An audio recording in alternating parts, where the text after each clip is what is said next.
தேவன் நம்மை நடத்துகிறதற்கு வல்லமையுள்ளவராய் இருக்கிறார். அப்ப இந்த உபவாசித்து ஜெபிக்கிற ஜெபம் மகா மேன்மையுள்ளது. என்னது? மகா மேன்மையுள்ளது. அது தேவன் நமக்காக இறங்குகிறத நம்ம பார்க்க முடியும். தேவன் நமக்காக யுத்தம் செய்கிறத நம்ம பார்க்க முடியும். தேவன் நமக்காக அவருடைய சித்தத்தை வெளிப்படுத்துகிறதை நாம் பார்க்க முடியும். தேவன் நமக்காக அவருடைய எல்லா காரியங்களையும் நமக்கு நம்முடைய வாழ்க்கையில நிறைவேற்றி தருகிறதை நம்முடைய வாழ்க்கையில நாம் அனுபவிக்க முடியும் இந்த நாட்கள் முடியும் போது.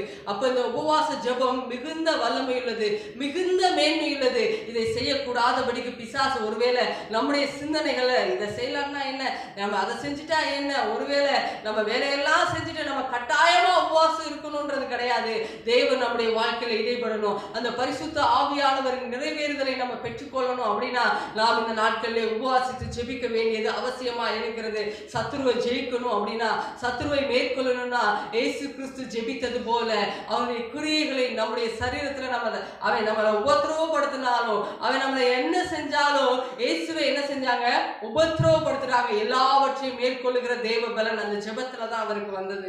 அதே போலதான் இன்றைக்கு நம்மளும் அவர் நமக்கு ஒரு மாதிரியா இருக்கிறார். இந்த உலகத்திலே பிசாசனுடைய வல்லமையை நம்ம எதிர்த்து நிற்கணும்னா ஆவியாருடைய வல்லமை நம்முடைய சரீரத்திலே, ஆவிலே, ஆத்துமாவிலே இருக்கணும். அப்பதான் பிசாசுக்கு முன்பாக ஒரு வார்த்தை என் தேவன் நல்லவர்னு சொல்லவா முடியும்? இயேசு என்கிற நாமத்தை சொல்லுகிறதற்கே நமக்கு பலன் வேணும்னா அந்த ஆவியின் வல்லமை நம்முடைய சரீரத்திற்குள்ளாக இருந்தால் மட்டும்தான் பிசாசுக்கு முன்பாக நம்ம தேவனுடைய நாமத்தை என்ன செய்ய முடியும்?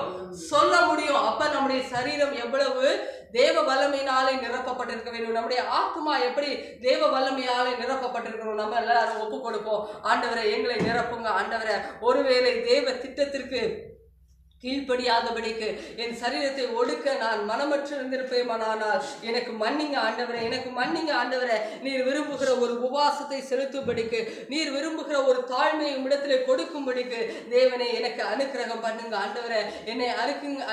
என்னுடைய ஆவி ஆத்ம சரீரத்திலே ஒரு மாற்றத்தை தேவனில் உண்டாக்கும்படியாக என்னை அர்ப்பணிக்கிறேன் ஆண்டவரே. என் ஆவியை, என் ஆத்மாவை, என் சரீரத்தை உமக்கு முன்பாக தாழ்மைப்படுத்த என்னை ஒப்பு கொடுக்கிறேன் ஆண்டவரே. நம்ம எல்லாரும் எழுப்பி தேவனுடைய சமூகத்திலே ஹல்லேலூயா. நன்றி ஆண்டவரே இயேசுவே. ஹல்லேலூயா.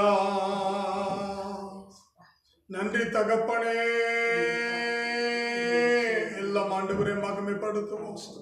இந்த உபவாச நாட்களிலே நம்முடைய ஆமென் ஸ்தோத்திரம் தேவ சமூகத்தில் இந்த உபவாச நாட்களையும் இந்த உபவாச நேரத்தையும் அதிகப்படுத்தும்படிக்கு தேவன் நம்மை உற்சாகம் ஊட்டுகிறார்.